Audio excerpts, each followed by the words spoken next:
Olá, queridas irmãs, queridos irmãos, com que alegria chegamos a mais um programa O Espírito da Letra, último do livro Entre a Terra e o Céu, essa magistral obra que o Espírito André Luiz escreveu através do médium Francisco Cândido Xavier e que nos ensinou tantas coisas belas para serem aplicadas em nossa própria existência.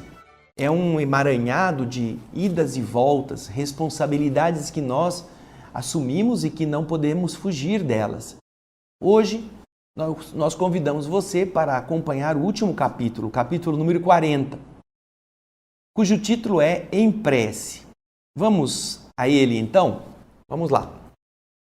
André Luiz nos conta que um ano havia se passado do casamento de Antonina, quando todos haviam se dirigido à residência de Amaro, na qual tantas vezes nos reuníramos entre a prece e a expectação. A vida marchara como sempre. Júlio e Leonardo haviam renascido em paz, quase que ao mesmo tempo, trazendo ao mundo elevados programas de serviço. Recém-chegados à Terra, sorriam ingenuamente para nós, conchegados ao colo das mães. Amaro e Zulmira, Mário Silva e Antonina, cientes das obrigações que haviam assumido, prosseguiam juntos, entrelaçados na mesma compreensão fraternal. O singelo domicílio mostrava-se magnificamente florido, superlotado de amigos sorridentes. Lucas e Evelina estavam celebrando o seu casamento. Lembram do capítulo passado? Aí estão. A Evelina, que deu início a esta saga com a sua oração e o pedido que sua mãe pudesse cuidar da sua madrasta. Lembra? A oração refratada. Aí está ela e Lucas. Lucas era irmão de Antonina. A Antonina está ali atrás, à esquerda, de amarelo, carregando o Leonardo Pires no colo. E ali, logo atrás do Lucas, está de azul a Zulmira, carregando pela segunda vez o mesmo espírito, o Júlio. Envolvendo-a está Odila, a mãe do primeiro Júlio, esposa de Amaro, que está ali de paletó preto. Vejam só, os espíritos amigos, irmã Clara iluminada atrás de Mário Silva e Amaro, Blandina com o seu cabelo escuro, a nossa querida Meimei, que está ali também tomando conta. Ali à esquerda da mulher de amarelo, que é a Antonina, encontramos o ministro Clarencio. Atrás do ministro Clarencio, sobre a sua cabeça, o Hilário.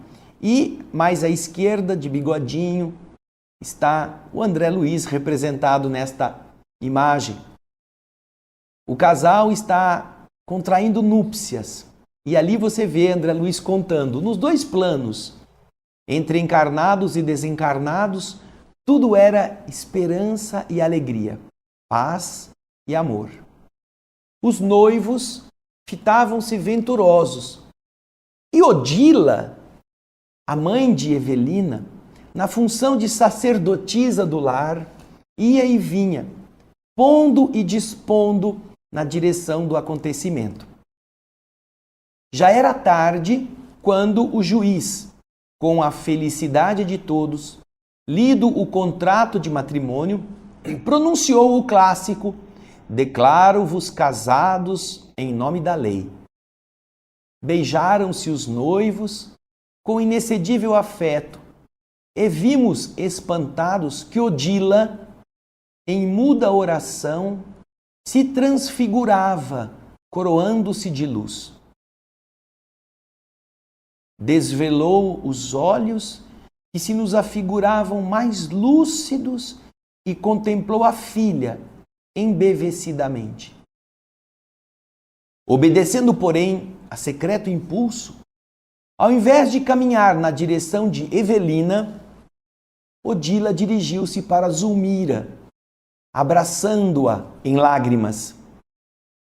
Havia naquele gesto tanto carinho natural e tanto reconhecimento espontâneo que intensa emotividade nos tomou de assalto. Ali transfundiam-se, como se fundiam um no outro, dois corações de mães, na mesma vibração de paz, extraída, inalada, na vitória interior pelo dever bem cumprido. Envolta nessa faixa de ternura em que se via mergulhada, Zulmira, a segunda esposa de Amaro, começou a chorar, possuída de um inexprimível contentamento. Como se uma melodia inarticulada, não ouvida com os ouvidos, mas uma melodia do céu lhe enviasse essas mensagens e lhe invadisse por inteiro o coração. Ali mesmo, homem tocado de fé viva, Amaro, o dono da casa, pediu a Antonina que pronunciasse o agradecimento a Jesus. A esposa de Mário Silva não vacilou. Fechou as pálpebras, parecendo nos procurar em espírito, como uma antena vibrátil atraindo a onda sonora. Então, Clarencio abeirou-se dela e, colocando sua mão sobre a sua cabeça, na sua testa, entrou em meditação. Suavemente impulsionada pelo ministro, nossa amiga orou com sentida inflexão de voz. Amado Jesus, abençoa a nossa hora festiva que te oferecemos em sinal de carinho e gratidão. Ajuda aos nossos companheiros que hoje se casam, convertendo-lhes a esperança em doce realidade. Ensina-nos, Senhor, a receber no lar a cartilha de luz que nos deste no mundo. Generosa escola de nossos corações para a vida imortal. Que nós possamos compreender, no campo em que lutamos, a rica sementeira de renovação e de fraternidade, em que a todos nos cabe aprender e servir. Que todos possamos, enfim, ser mais irmãos uns dos outros, no cultivo da paz, pelo esforço no bem. Você, Jesus querido, que consagrou a alegria doméstica nas bodas de Caná, transforma a água viva de nossos sentimentos em dons inefáveis, encantadores de trabalho e alegria. Reflita o seu amor na simplicidade de nossa existência, como o sol se retrata no fio d'água humilde. Guie-nos, Mestre querido, para o teu coração, que sonhamos, que queremos eterno e soberano sobre os nossos destinos, e que a sua bondade comande a nossa vida. É o nosso voto ardente, agora e para sempre. Antonina se calara. Doce exaltação emotiva pairava em todos os semblantes. Odila, tocada pela sensibilidade, reunia Amaro e Zulmira nos braços, como se eles fossem seus filhos do coração. Olhei a esposa de Mário Silva, a Antonina, de quem o ministro se havia afastado, e lembrei a noite em que eu visitei a sua casa pela primeira vez. Nunca me esqueci da excursão em que fomos designados para acompanhá-la em visitação ao filhinho, quando ignorávamos totalmente a importância de sua participação no drama que nós iríamos viver. Dirigi-me ao instrutor, o ministro Clarencio, e perguntei se ele conhecia a posição da nossa amiga naquela época, quando tivemos o nosso primeiro contato.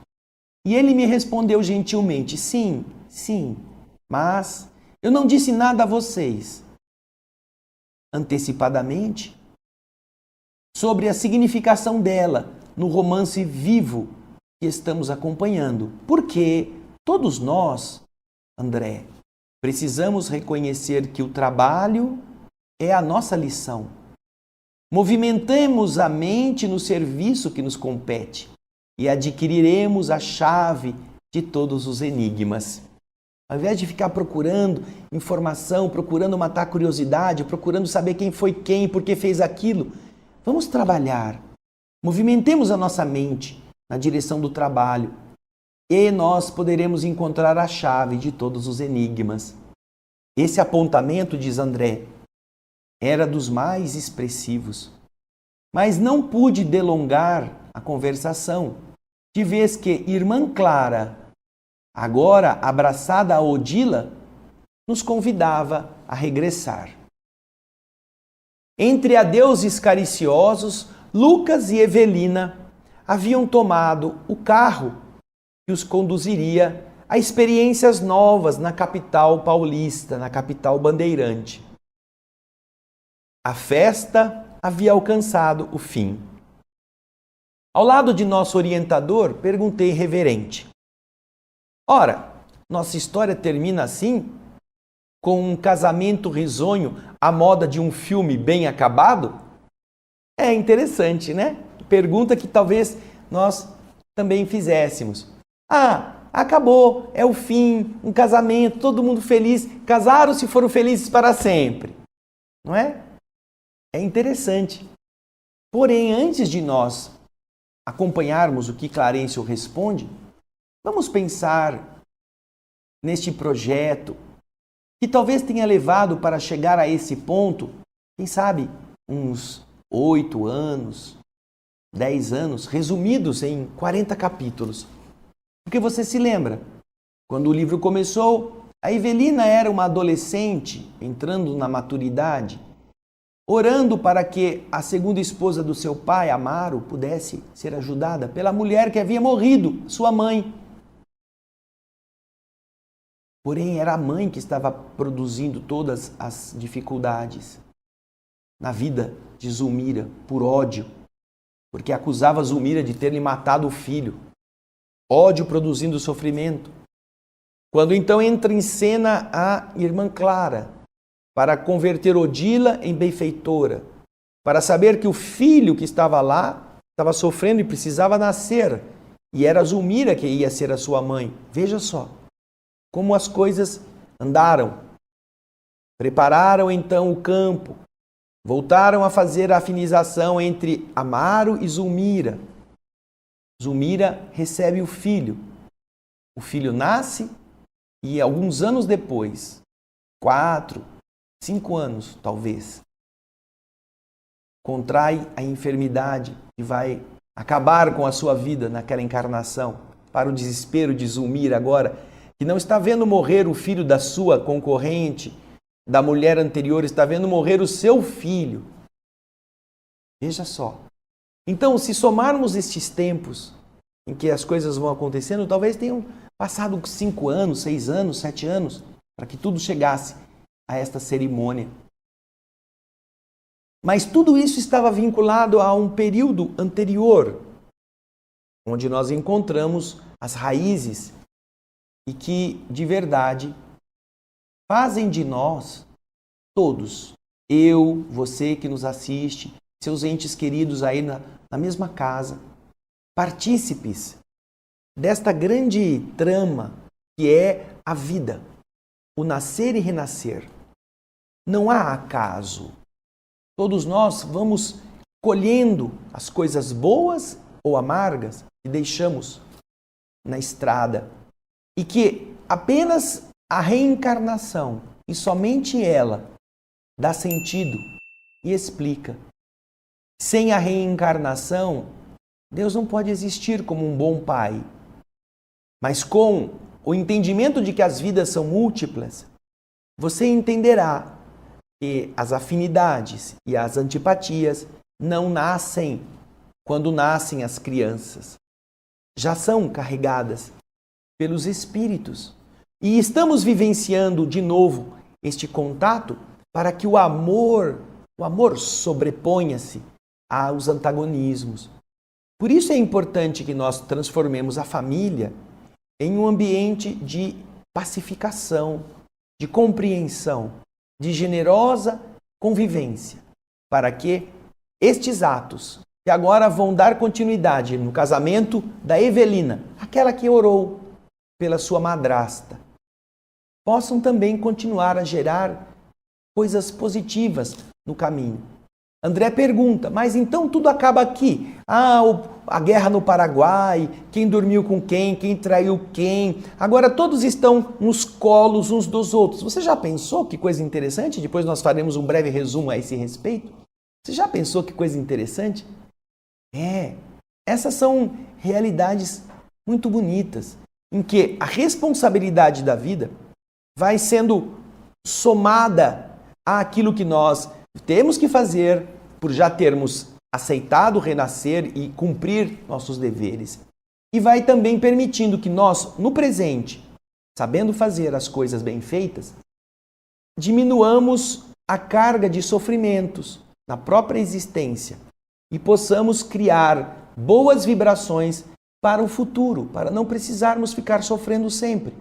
Nosso amanhã, o útero que vai nos receber amanhã, ele é produzido agora. Se você quer ter uma boa mãe, se você quer ter uma boa família, se você quer viver em uma oportunidade generosa de crescimento espiritual, faça o bem agora. Trate bem as pessoas. Às vezes, na próxima existência, você vai precisar do útero da empregada que está na sua casa para você ser filho dela. Você vai precisar do útero daquela pessoa que você não tolera, que vai ser a pessoa que vai aceitar permitir que você renasça. Já pensou nisso? Já pensou que se você mantiver uma situação de antagonismo, de maldade, de indiferença, você estará criando mais obstáculos para aquela futura vida, no futuro, aquela que você vai precisar? Você vai se aproximar daquela mulher que você pisou porque você era o patrão ou era a patroa dela e ela agora não tem afinidade com você. E o universo determina que você precise nascer através dela. Já pensou? Quando ela sentir a presença vibratória daquela ex-patroa arrogante, daquele patrão indiferente, talvez pense, eu não quero nascer. Esse espírito eu não quero que nasça por mim. Não tolero ele. Já pensou que chato? Você ser expulso do útero. Mas já pensou como seria lindo se ela dissesse, que alegria, eu sinto um espírito generoso que vai nascer, eu vou ter tanta felicidade de colocar meu corpo a serviço dele. Puxa, que bênção você já ser recebido na vida por alguém que é grato a você. E assim, as uniões, sejam as regulares, sejam as casuais, essas uniões que não são formais, mas que as pessoas começam a morar junto, vão construindo o seu futuro, elas são formas de o amor prevalecer sobre as feridas que o desamor abriu, que o interesse sexual rompeu na carne emocional dos outros. São maneiras de você colocar o remédio para cicatrizar e converter aquilo que foi abuso sexual, erótico, sensual, no uso que fazemos uns dos outros, em algo que agora será amor, que é capaz de morrer para salvar. É uma outra dinâmica, é um outro nível do sentimento que a família possibilita. E isto tudo você viu neste livro. Portanto, não é apenas pensar que acabou tudo no sejam felizes para sempre. E é isto que André Luiz vai ouvir do ministro Clarencio. Temos coisas para continuar a experimentar. A vida não é apenas o fim em que todos são felizes. Aquele é um momento que foi construído, porque eles souberam construir com o apoio dos espíritos amigos. E você viu que não faltaram espíritos amigos. Quando o coração é sensível aos conselhos do bem, espíritos amigos são capazes de converter um trilho de trem num pedaço de pão. Já imaginou isto?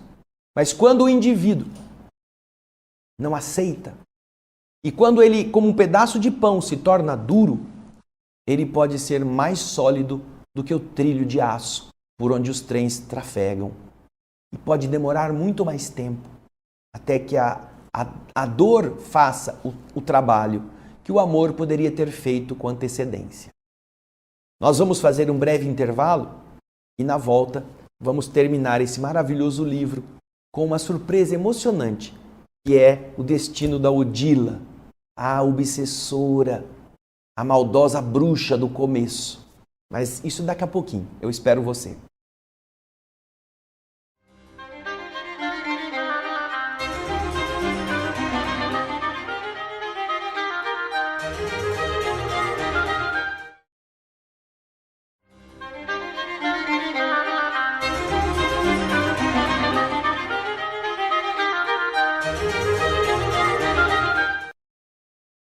Estamos no último bloco do último capítulo desta maravilhosa obra, respondendo agora, pelas palavras de Clarencio, à pergunta de André Luiz, que ficou pendente.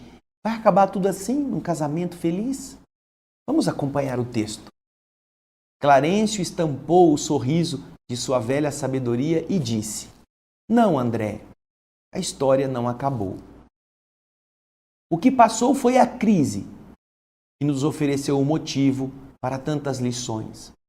Nossos amigos, pelo esforço admirável com que se dedicaram ao reajuste, dispõem agora de alguns anos de paz relativa, nos quais poderão replantar o campo do destino.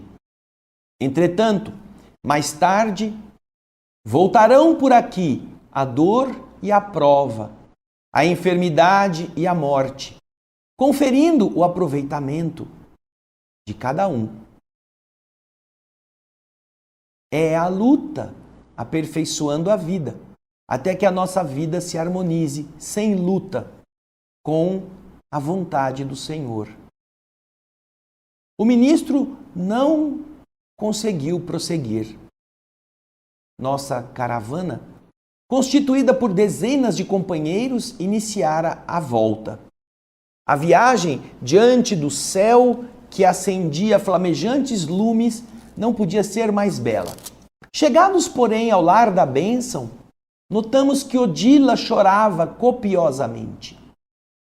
Aquela alma varonil de mulher vencera a batalha consigo mesma. No entanto, não parecia satisfeita com o próprio triunfo. A irmã Clara conseguira para ela brilhante posição de trabalho nas esferas mais altas. Contudo, nossa heroína revelava-se em penosa consternação, tristeza, estava abatida. Ao penetrar o santuário, a casinha de Blandina, onde tantas vezes nos reuníramos para examinar os problemas que nos afligiam de perto, o ministro abraçou Odila e recomendou o paternal: Odila, enquanto celebramos a tua vitória, diz para mim que céu que você procura. Odila caminhou para a irmã Clara, beijou-lhe a mão num gesto mudo de reconhecimento e depois, voltando-se para o nosso instrutor, respondeu com humildade: Devotado benfeitor, meu lar terrestre é o meu paraíso. E o ministro lhe responde: Mas você não ignora que o domicílio do mundo não te pertence mais, não é, Odila? E ela, respeitosa, lhe disse: Sim, Sei disso. Entretanto, meu sonho é servir a Ele, sem que Ele seja meu. Amo meu esposo como inesquecível companheiro da vida eterna, abençoando a admirável mulher a quem Ele agora pertence, e que eu passei a querer como minha filha, a filha de minha ternura. Amo meus filhos, apesar de saber que não podem pressentir no presente o calor do meu coração. Deus sabe que hoje amo sem o propósito de ser amada, que me proponho oferecer-me sem retribuição, a fim de aprender com Jesus a dar sem receber. A emoção impediu que a sua voz continuasse. De nosso lado, tínhamos nossos olhos marejados de pranto. Visivelmente comovido, Clarencio levantou-lhe a fronte submissa, afagou seus cabelos e, colocando-lhe uma flor de luz sobre o peito, lhe disse: Odila, onde permanece o nosso amor, aí fulgura o céu que sonhamos. Você merece o paraíso que você procura. Retorna, Odila, ao teu lar quando você quiser. Seja para o teu esposo e para as almas que o seguem o astro de cada noite e a bênção de cada dia. O amor puro te concede, Odila, esse direito. Volta e ama. E quando você se erguer do vale humano, seu coração será como faixa de sol, trazendo ao Cristo os corações que você pastoreará no campo imenso da vida. Aí está a cena comovente. Aí está. O ministro outorgando a Odila o direito de ir viver para cuidar, de ir semear amor no coração daqueles que não haverão, junto do homem que ama e que está nas mãos de outra mulher, junto da mulher que passou a ser mãe do filho que era dela e que ela ama como filha também. Odila, que tinha o direito de subir aos lugares maiores para poder ajudar aqueles que irmã Clara reconhecia que ela seria útil, prefere pedir para ficar. Odila, então, como diz André, ajoelha-se diante do ministro e lhe beija as mãos veneráveis. Aí André Luiz, emocionado, conta que funda saudade também tomou conta da sua alma oprimida.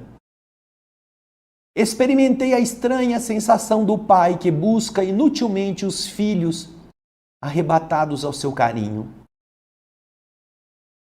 Ave distante da paisagem que a vira nascer, eu me vi atormentado pelo anseio de recuperar de imediato o meu ninho. Lágrimas quentes derramavam-se de meu coração pela concha dos olhos. E temendo perturbar a harmonia reinante, procurei o jardim próximo e sozinho olhei o céu salpicado de estrelas. O vento que soprava rápido parecia dizer-me: confia. O perfume das flores de passagem por mim apelava em silêncio: não pares. E as constelações faiscantes, pendendo da altura, davam-me a impressão de acenos da luz eterna, convidando-me sem palavras. Lute e se aperfeiçoe. A plenitude do teu amor brilhará também um dia. Então, numa prece de agradecimento ao Pai Celeste, percebi que meu espírito pacificado sorria de novo ao toque indescritível de uma sublime esperança. Linda, linda. Esta lição de desprendimento com que Odila nos brinda quando se vence o egoísmo, quando se aprende a servir por amor, quando não se deseja nem fama, nem carícias, quando não se pede nada, nem um pedaço de pão, quando não se reclama da fome, do cansaço, quando não se faz vítima da ignorância dos outros, quando o amor supera até mesmo aqueles que tiram a nossa vida, nós poderemos entender o tamanho do amor que Jesus tem por nós, que ainda é muito maior do que o que Odila tinha, mas tem o mesmo DNA, a mesma origem no amor de Deus. Amor absoluto, que reúne no mesmo grupo os que foram inimigos, como nós vamos ver de novo, recuperando um pouco da lembrança dessa história. No casamento de Evelina com Lucas, que nós vamos rever na imagem do projeto Imagem, nós temos a condensação deste amor que unifica. Ali está o casal assinando o livro. Nós vamos ver agora, em círculos, a reaproximação daqueles que viveram experiências ruins no passado. Nós temos Amaro unindo-se a Zulmira. Amaro é Armando, que se casou agora em segundas núpcias com aquela que fora no passado a Lina. Zulmira era a Lina, que era a esposa do outro, do Mário Silva, e que largou Mário Silva, o José Esteves do passado, para procurar Armando, porque se apaixonou por ele. Armando foge dela, ela morre 10 anos depois, atropelada pela carruagem de Armando no Rio de Janeiro. É por isso que renasce, tem contato com Mário Silva num primeiro encontro afetivo, mas rompe essa união para se casar com Amaro em segundas núpcias. Temos no seu colo o mesmo Júlio, aquele que foi apaixonado por ela, pela Lina, e que depois de repudiado por ela, bebe veneno, se afoga. No seu colo está o Júlio, que já foi filho da Odila, que a abraça como espírito, e que pela segunda vez volta ao seio da mãe, com o mesmo nome, o Júlio de agora. Ali está o Júlio, que foi enjeitado pela Lina, agora abraçado pela Zulmira, a mesma alma, como sua mãe. Por outro lado, nós temos o outro círculo. Ali está, entrando nessa teia, o Mário Silva, como nós já contamos, que era o José Esteves. José Esteves, que tinha união com Lina, a Zulmira. E assim, Júlio, seu adversário afetivo, inicialmente é o motivo pelo qual Lina o abandona para ficar com Júlio. Agora o Mário Silva não está mais com a Lina, que agora é a Zulmira. mas todos são amigos agora. Ele perdoa o fato de ela o ter trocado pelo Amaro. Neste círculo azul estão a Lina, do passado, o Armando, a quem ela amou, o Júlio, com quem ela teve um contato sexual de euforia, e o José Esteves, que agora é o Mário Silva. Todos reunidos. E por fim nós temos o terceiro grupo.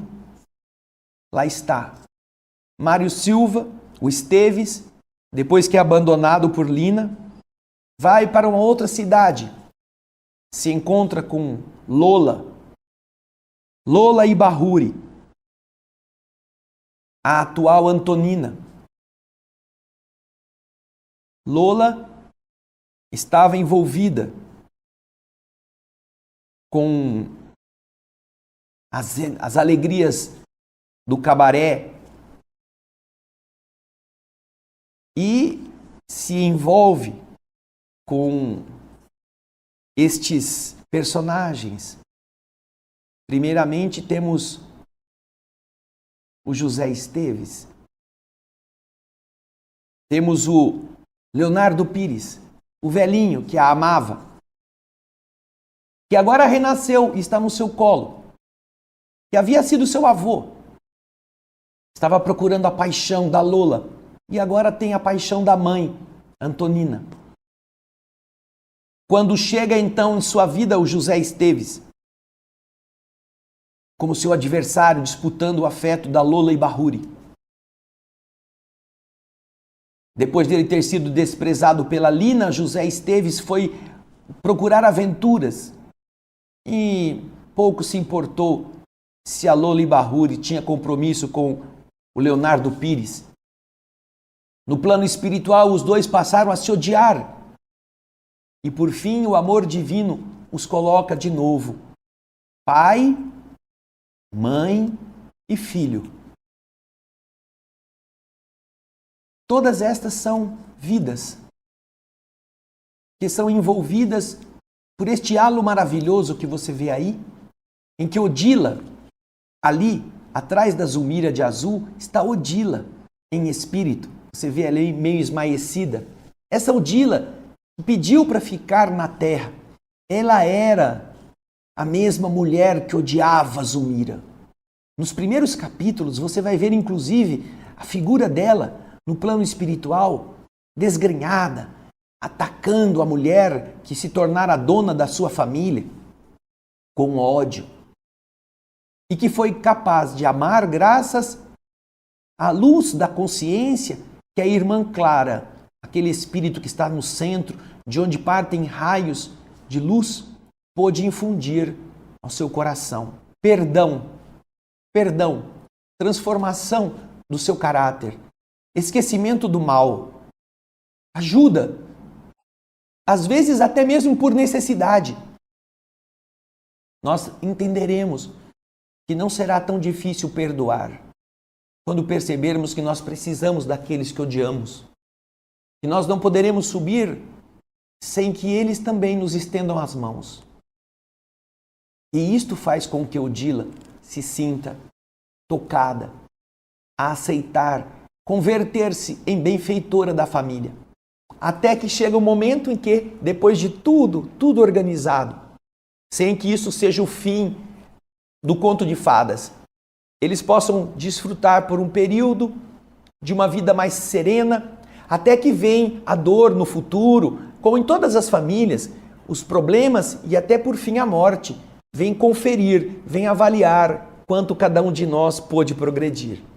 E Odila dá o supremo testemunho do verdadeiro amor, o amor que aceita amar sem ser amada, sem ser vista, sem ser dona. O amor que vê o ente que ama amando outra pessoa, tendo intimidade com outra mulher, dizendo que ama aquela segunda, com quem agora tem o Júlio, o filho novamente. E ainda assim fica feliz por ver a felicidade dos seus entes queridos. Eu me recordo aqui da história de Salomão. Quando duas mulheres lutavam por um filho, uma dizendo que era dela, a outra dizendo que pertencia a ela. E o rei então tira uma espada e diz: dá-me a criança, eu dividirei a criança ao meio. Você conhece essa história. E então uma diz: para mim tudo bem, eu fico com metade. A outra disse: não, eu prefiro que ele fique vivo com a outra. Porque só quem ama a esse nível prefere perder a ver o seu filho morto. E esta lembrança nos faz meditar como o amor renuncia. Enquanto nós não renunciarmos, ainda não amamos. Enquanto temos raiva, temos ódio, temos mágoa, queremos que o outro seja infeliz, queremos que a outra sofra, que tenha câncer porque me tirou o marido ou porque me tirou a esposa, nós ainda não amamos. Nós somos cânceres também. Pense nisso. Aqui terminamos o maravilhoso livro Entre a Terra e o Céu. E convidamos você para que possa acompanhar conosco o próximo livro maravilhoso que se chama Nos Domínios da Mediunidade. Vamos aprender coisas maravilhosas, as sensações que todos nós possamos ter, aquela ligação com o mundo invisível, como nós podemos sentir os espíritos, como podemos atuar em benefício das pessoas, como temos a companhia de amigos invisíveis constantemente, como a vida é feita de ondas, raios, como a nossa mente é importante na percepção das realidades. Isso vai ser uma lupa, um mapa, um guia para que nós tenhamos uma relação com o mundo invisível de outra natureza. Não de medo, não de fantasma, não de coisas proibidas, mas de uma relação da vida com a vida, dos dois lados da existência. Acompanhe conosco, em breve começaremos a publicar os novos capítulos da obra maravilhosa, o 8º livro, Nos Domínios da Mediunidade. E nós convidamos você a participar conosco. Obrigado por tudo que você nos deu, pela alegria de você ter multiplicado este livro que acabamos hoje, Entre a Terra e o Céu, que você possa fazer outros conhecerem esta obra do O Espírito da Letra.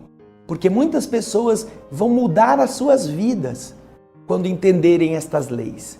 E nós ficaremos muito gratos de você se sentir feliz pelo trabalho de André Luiz Espírito, através da mediunidade generosa de Francisco Cândido Xavier. Que estas duas almas, em nome do Senhor, possam receber a nossa eterna gratidão. Eles foram aqueles que nos amaram, esquecendo-se de ser amados, e que até hoje pouco recebem do tanto que deram. Obrigado, Chico. Obrigado, André Luiz. Obrigado, Senhor, querido Mestre Jesus. Obrigado a você que esteve conosco e que vai continuar conosco nesta epopeia de aprendizado e crescimento espiritual. Como nós sempre dizemos, que você possa ter uma linda vida pelo bem que pratique. E que no próximo programa nos encontremos novamente. Um grande abraço e muita paz.